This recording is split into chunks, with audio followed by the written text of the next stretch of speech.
کتنے لوگ ہیں جن کی فجر گزر جاتی ہے بستر پہ، زور گزر جاتی ہے پھٹے پہ گپوں میں، عصر گزر جاتی ہے چائے پینے میں، مغرب اور عشاء موبائل پہ لیٹے لیٹے بیت جاتی ہے، اور ان سے آپ گفتگو کریں تو وہ دانشور ہیں، آپ بات کریں تو پنچایت ختم کرنے والے لوگ ہیں، آپ ان سے بات کریں تو وہ عالمی سیاست پر نظر رکھتے ہیں، آپ گفتگو کریں تو شعور کی اعلیٰ گتھیاں سلجھاتے نظر آتے ہیں۔ خدا مجھے ایسی خدائی نہ دے کہ اپنے سوا کچھ دکھائی نہ دے۔ یہ غفلتیں ہیں، یہ شورش ہے، یہ اپنے منہ سے خود میاں مٹھو بننا ہے۔ اس غفلت کو تھوڑا سا توڑا جائے، ورنہ زنگ لگ جاتا ہے صلاحیتوں۔ جو لوگ تھوڑے دن موٹر سائیکل نہیں نہ چلاتے، ان کے لیے مشکل ہو جاتا ہے پھر اس کو سٹارٹ کرنا بھی۔ ہمارے استاد کہا کرتے تھے جو لوگ پڑھاتے نہیں انہیں کتابیں بھولنے لگ جاتی ہیں، جو لوگ کوئی کام کرتے نہیں پھر وہ آہستہ آہستہ وہ زنگ آلود ہو جاتا ہے، وہ کہتے ہیں اب نہیں ہو سکتا تم سے، اب مشکل ہے۔ سجنوں، دوستوں، بزرگوں، بھائیوں، جو لوگ شروع میں عبادتوں کے عادی نہیں ہوتے، وقت ضائع کرتے ہیں، بڑھاپے میں دل کرتا ہے توبہ ہو جائے، لیکن اپنے ماتھے کو سجدے کی عادت ہی نہیں ڈالی۔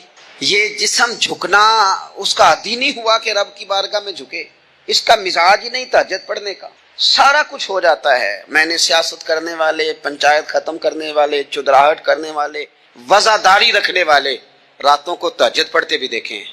میں نے قرآن پاک سے پیار کرتے دیکھے ہیں۔ میں گواہ ہوں بہت سارے لوگوں کا، یہ کام ہو جاتا ہے۔ شرط یہ ہے کہ بندہ اپنی غفلت کی پٹی تھوڑی دیر کے لیے کھولے۔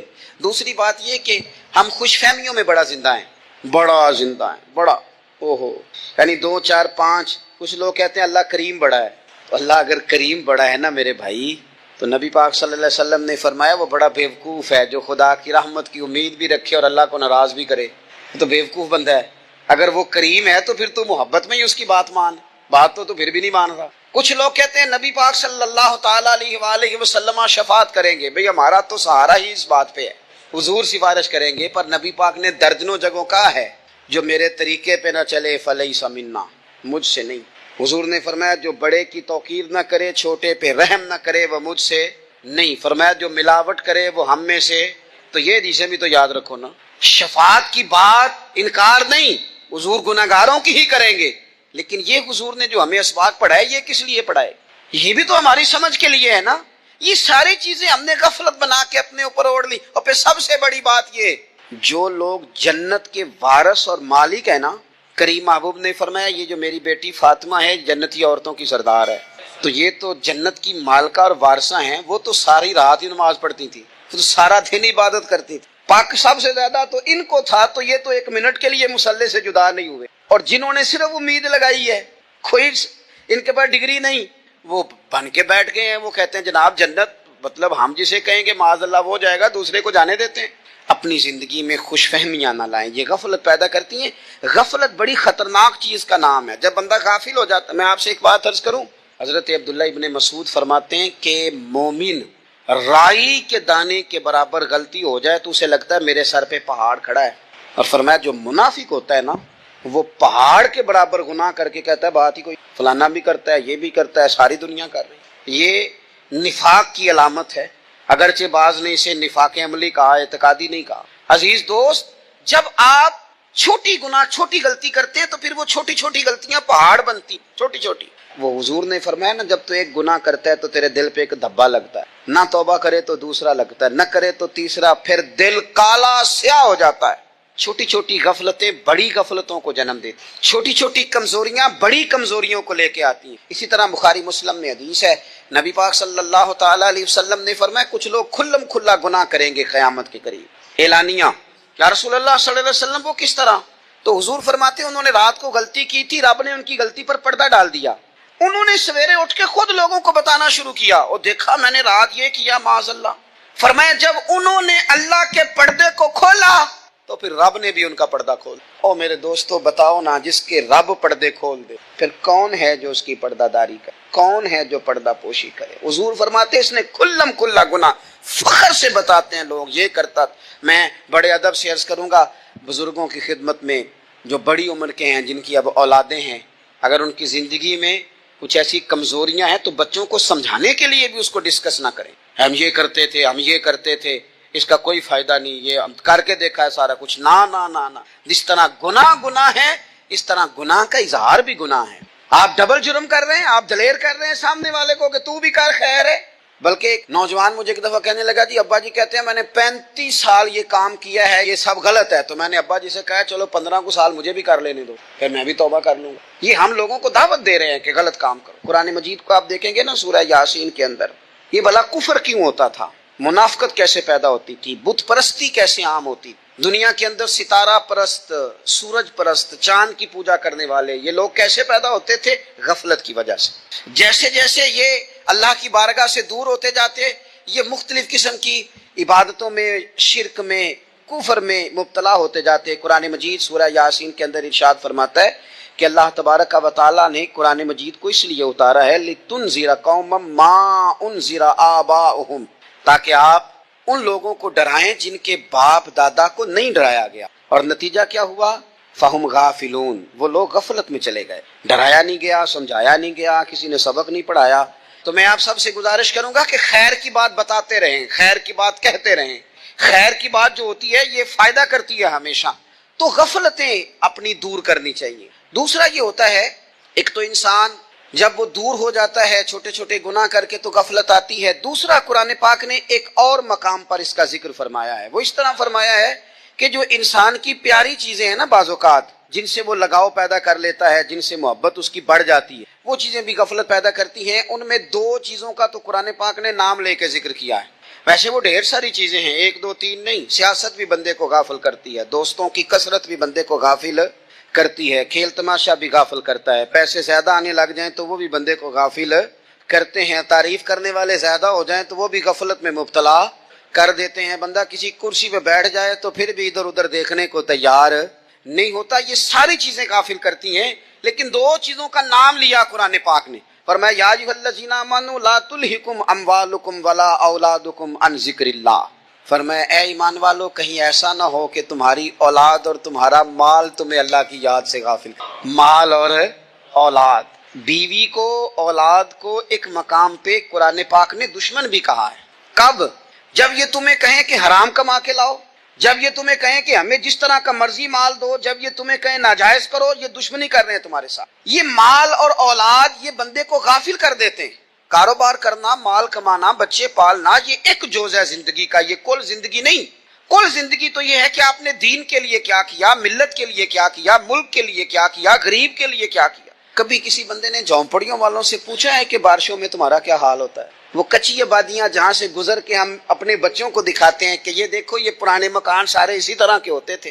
کبھی ان لوگوں سے آپ نے پوچھا ہے جو ساری رات چھتوں کے نیچے بالٹیاں رکھ کے وقت گزارتے ہیں کہ چھت ٹپکتی ہے, ان سے پوچھا ہے کہ رات بچے سو پائے تھے کہ نہیں؟ اچھا جی بارش ہو رہی ہے تو پھر ہم نے کیا کرنا تھا؟ ہم نے گھر والوں کو پکوڑوں کا آرڈر دینا تھا, وہ وقت پہ دیا. ہم نے کہا تھا کوکنگ آج اپنی. یہ کب ہوتا ہے؟ جب قومیں غافل ہو جاتی ہیں مال میں, مزوں میں, اپنی ذاتی زندگی کے پیچ و تاب میں, پھر وہ اتر کر دائیں بائیں دیکھنا پسند نہیں کرتی. اللہ فرماتے ہیں مال اور اولاد کہیں تمہیں اللہ سے غافل نہ کر دے, کہیں ایسا نہ کر بیٹھنا کہ تم اس میں الجھ جاؤ پوری طرح اور تمہیں صرف اور صرف اپنے بچے یاد رہ جائیں.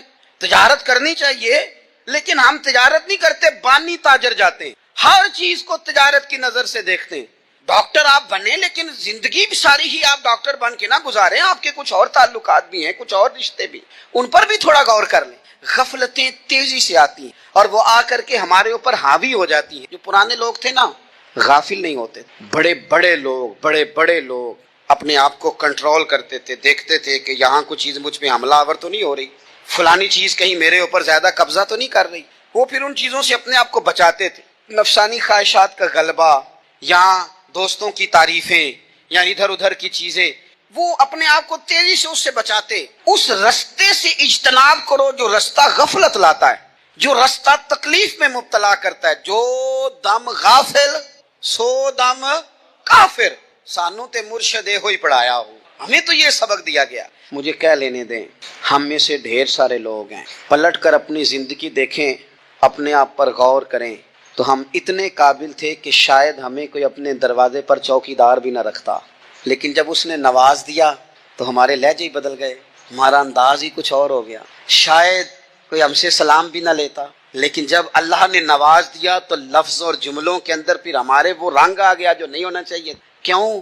کہ مال آیا تو غفلت لایا, حضرت عمر فاروق کے زمانے میں جب مال آتا تھا تو وہ رویا کرتے تھے، فرماتے تھے یہاں جی آتا ہے وہاں غفلت بھی آتی ہے۔ اپنی زندگی سے غفلت کا پردہ اٹھائیں، سو رہے ہیں سارے جاگ جائیں، وقت تیزی سے گزر رہا ہے، بے قابو ہو گیا، ہم سے نہیں سنبھالا جاتا ٹائم، کب دن چڑھتا ہے کچھ پتہ نہیں چلتا، شام ہو جاتی ہے ڈھیروں کام رہ جاتے ہیں۔ کئی لوگ تھے جن کا ارادہ تھا کہ پرسوں سے میں نے مسجد آنا ہے، میں نے نیک ہو جانا ہے، وہ نہیں آئے، موت ہی آئی۔ حضرت اسرائیل ہی آئے، بڑا پیار کیا فلانے نے، او ہو جی، بڑا ہی رو رہے تھے اس کے بچے، پھر کیا قبر پہ بیٹھے رہتے ہیں سارا دن؟ پھر کیا کیا انہوں نے بچوں نے؟ کسی نے کہا میں نے ساتھ جانا ہے؟ نتیجہ کیا نکلا؟ پیار کس بات کا تھا؟ حضرت عبداللہ ابن مبارک کا آخری وقت تھا تو اماں رو رہی، بہن رو رہی، بھائی رو رہے ہیں، بیوی رو رہی، بچے رو رہے ہیں، آخری ٹائم ہے تو اماں سے کہنے لگے روتی کیوں ہو؟ کہنے لگی پتر بیٹے تو اور بھی ہیں پر جس طرح دوائی تو لا کے دیتا تھا کوئی بھی نہیں دیتا۔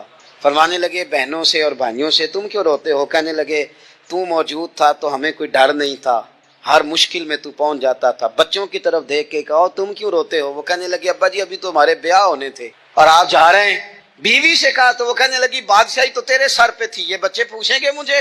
تو حضرت عبداللہ ابن مبارک نے سر سجدے میں رکھا اور کہنے لگے مالک میں سمجھ رہا تھا یہ مجھے رو رہے ہیں، یہ تو اپنی ضرورتوں کو رو رہے ہیں، میرا خیال تھا کہ میرے جانے کا انہیں ڈر لگا ہوا، نہ ان سب کو تو اپنا اپنا مسئلہ ہے کہ میرا کیا بنے گا تو میرا کیا بنے گا تو میرا کیا بنے گا، پھر کھول کے روئے اور سب کی طرف دیکھ کے کہنے لگے اور تمہارا تو مسئلہ پیچھے حل ہو ہی جائے گا، اکٹھے بیٹھے ہو، میں سوچ رہا ہوں قبر میں جاؤں گا تو میرا کیا بنے گا۔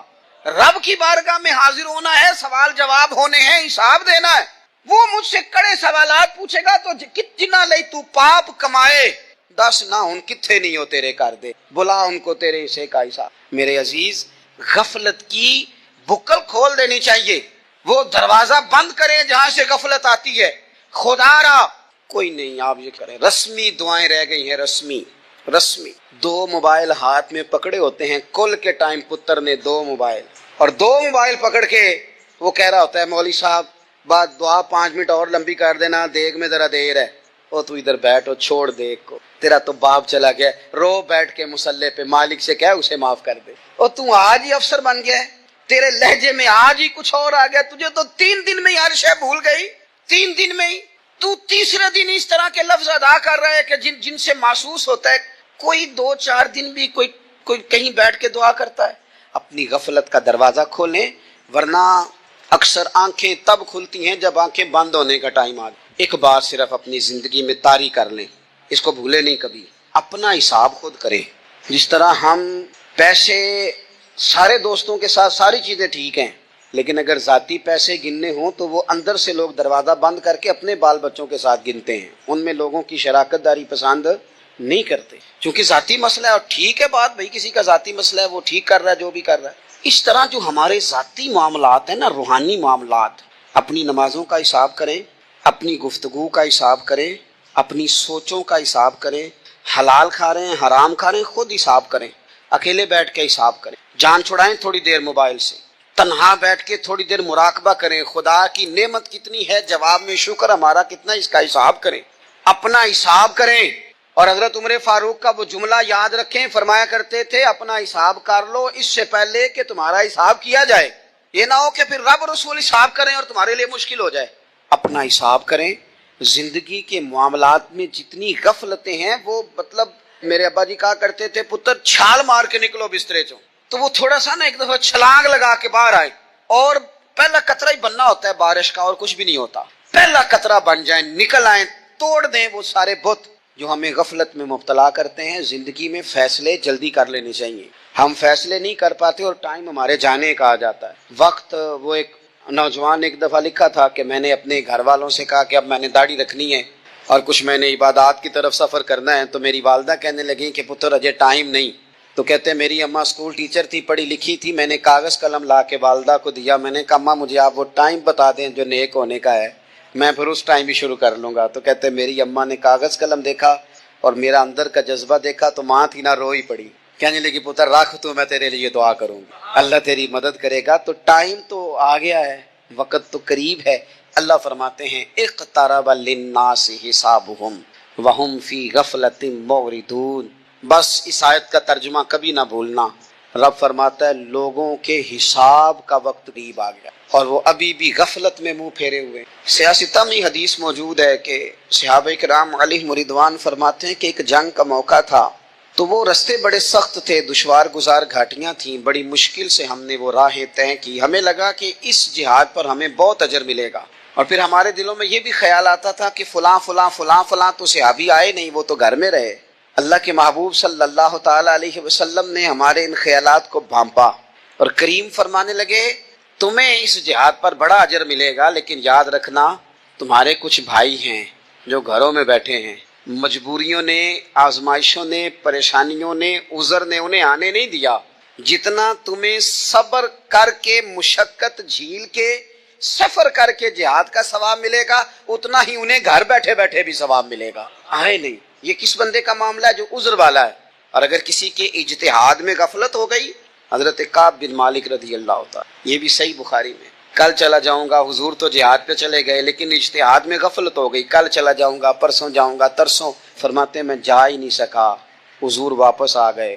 جن منافقوں نے جھوٹ بولے جا کے کہ یہ مسئلہ ہو گیا تھا، یہ مسئلہ ہو گیا تھا، ان کو تو مل گئی معافی، لیکن میں چونکہ مخلصین میں سے تھا خدا کے فضل سے، اور ہو گئی تھی غفلت. 50 دن نبی کریم مجھ سے ناراض رہے. 50 دن اللہ کے لیے، تو رب کے راستے میں جہاد کرنے نہیں آیا. 50 دن حضور ناراض رہے.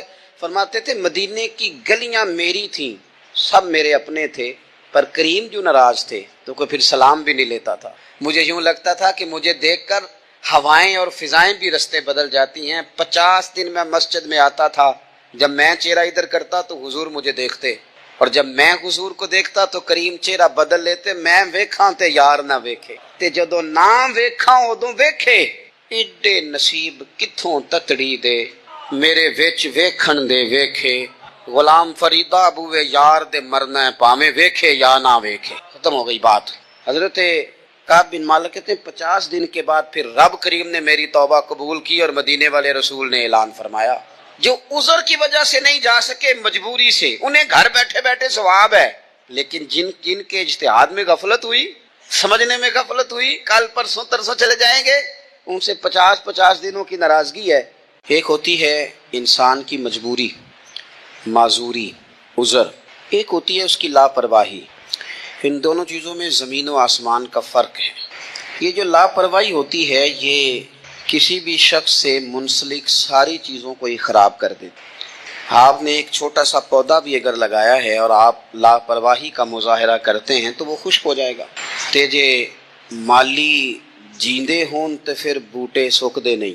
اگر آپ اس کی پرواہ کرتے ہیں، اس پر توجہ دیتے ہیں، تو اس کی نشو و نما ہوگی، وہ آگے بڑھے گا، وہ ترقی کرے گا، وہ ایک تناور درخت بن جائے گا. جس چیز کی بھی آپ پرواہ نہیں کرتے، آپ اپنی صحت کی ہی اگر پرواہ نہیں کرتے، آپ نے کبھی نہیں دیکھا کہ یہ کھانا جس ہوٹل سے میں کھا رہا ہوں یہ کوئی معیاری ہے یا بالکل غیر معیاری ہے، آپ نے کبھی پرواہ نہیں کی کہ مجھے کوئی اپنی خوراک کا وقت مقرر کرنا چاہیے اور مرتب طریقے سے مجھے غذا لینی چاہیے، تو آپ بیمار ہو جائیں گے. لاپرواہی آپ کسی چیز کی بھی کریں، غفلت آپ کسی چیز پر بھی کریں. بات کو شخص آپ کو سمجھا رہا ہوتا ہے، آپ کو گھر والے کوئی بات کہہ رہے ہوتے ہیں، لیکن چونکہ آپ غیر حاضر ہیں، لاپرواہی سے سن رہے ہیں، غفلت سے سن رہے ہیں، تو آپ کو پوچھنا پڑتا ہے کیا کہا تھا آپ نے. کیوں بھلا یہ ہوتا ہے کہ آپ غفلت میں تھے. یہ جو غفلت ہے نا، غفلت یہ بڑی نقصان دہ چیز ہے. یہ انسان سے تعلق رکھنے والی ہر چیز کا برا حال کر دیتی.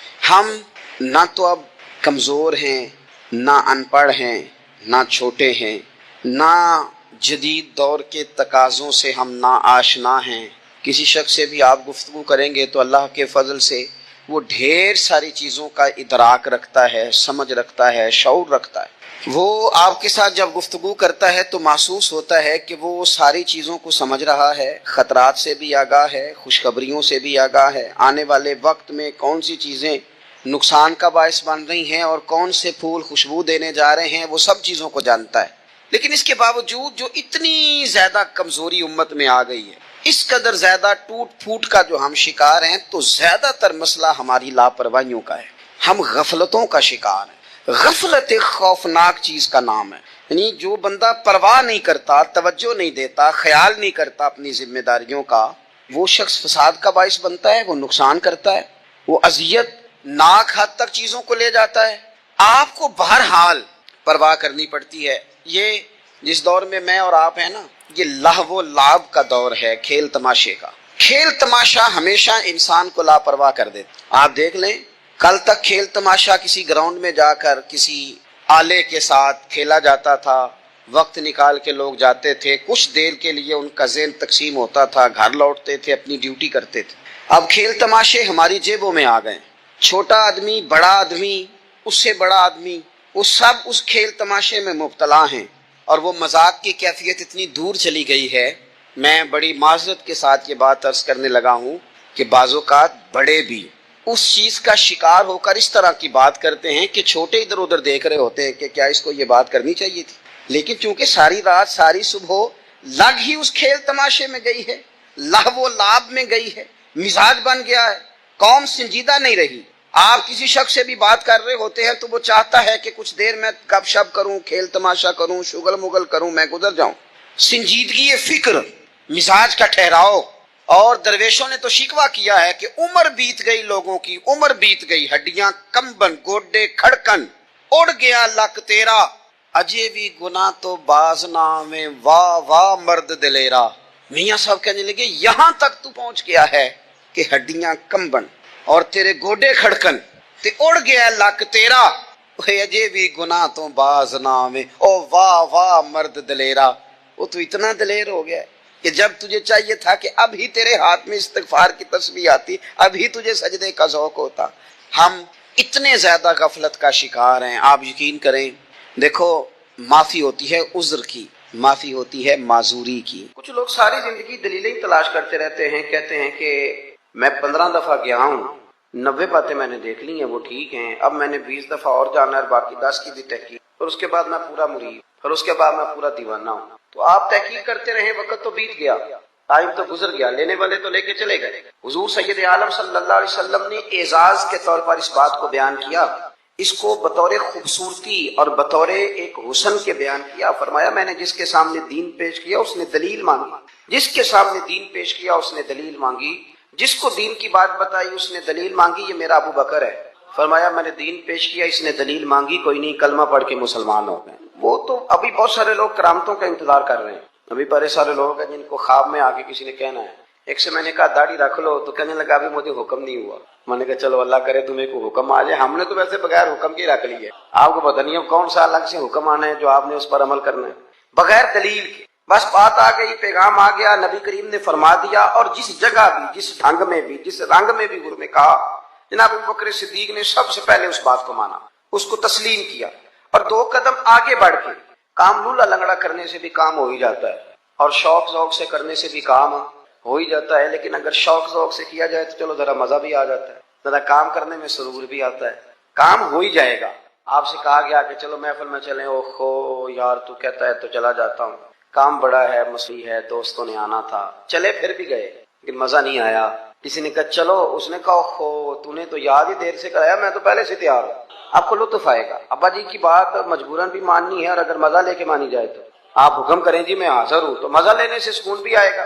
حضرت ابوبکر صدیق لیت اللہ نہیں کرتے. ایک تو بغیر دلیل کے حضور کا حکم مانتے تھے، پھر لیت اللہ نہیں. نبی کریم صلی اللہ علیہ وسلم نے فرمایا تو میرے ساتھ مدینے جائے گا، ہجرت کرنی ہے، تو ایسا نہیں کہ سفر کرنا ہے تو خو میرے جوتے رہ گئے میں ابھی بدل کے آیا، ٹھہر جائیں بس میں 2 منٹ چابیاں بھول آیا میں آیا، اس طرح نہیں.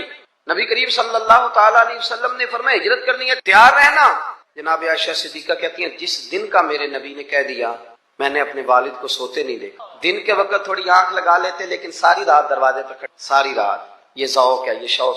اور ایسا بھی نہیں کہ منٹ منٹ پہ فون کر کے پوچھا جائے کہ کدوں کو جانا ہے، ایسا بھی نہیں. آپ کے پوچھا نہیں، ایک دفعہ کہہ دیا سو کہہ دیا. ابو بکر جانا ہے تیار رہنا، دوبارہ پوچھا نہیں کب جانا ہے. ابو بکر رات کو نکلنا ہے، ساری رات دروازے پہ کھڑے رہے ساری. آپ لطف لیں اپنی زندگی، پیار کرنا اور کچا پکا کرنا، محبت کرنا اور کچی پکی کرنا. وہ کہہ جو دیا، بات ہو جو گئی، معاملہ طے جو ہو گیا، ایک دفعہ حکم مل جو گیا. جس کو بار بار کہنا پڑے اسے تو کہہ کے بندہ کئی دفعہ تنگ ہوتا ہے، یار اتنی دفعہ کہنا پڑا تو فائدہ کیا ہوا. کمال تو یہ ہے کہ حکم آ گیا تو بس آ گیا. جناب ابوبکر صدیق ساری رات دروازے پہ کھڑے رہتے. یارو ذرا اس مزے کو لے کر تو دیکھنا، اس دن ہجرت کرنی تھی، اللہ کے رسول صلی اللہ علیہ وسلم تشریف لے گئے. حضور نے دستک دینے کے لیے دروازے پہ ہاتھ رکھا تو دروازہ کھلا ہوا تھا. اتنی بھی میرے محبوب کو تکلیف نہ ہو کہ میں دروازہ کھولوں. دروازہ کھلا تھا اور دروازے کے پیچھے کھڑے تھے. حضور بھی سارا کچھ ہی جانتے ہیں اور امت کو سبق دینے کے لیے فرمایا ابو بکر سوئے نہیں تو رو پڑے. عرض کی حضور جس دن حکم دیا تھا اس دن کبھی رات نہیں سویا.